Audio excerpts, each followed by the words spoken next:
Hey guys, in this video I'm going to quickly walk you through that how to mute someone on Instagram or how to turn off someone's notification or message on Instagram.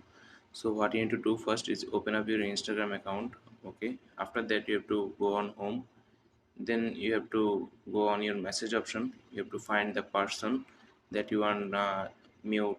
Okay, I'm gonna mute it in the second person right here. It's Ahmed. Okay, so please make sure you watch the full video to solve your problem.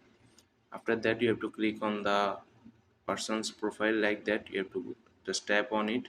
Then here you can see here is a bunch of option: delete, mute message, mute calls.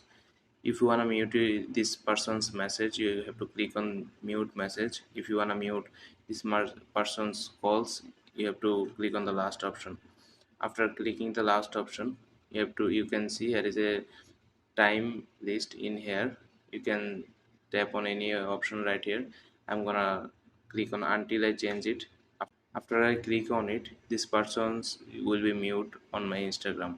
So this is how you can mute someone on Instagram. I hope you like this video. Please subscribe this channel.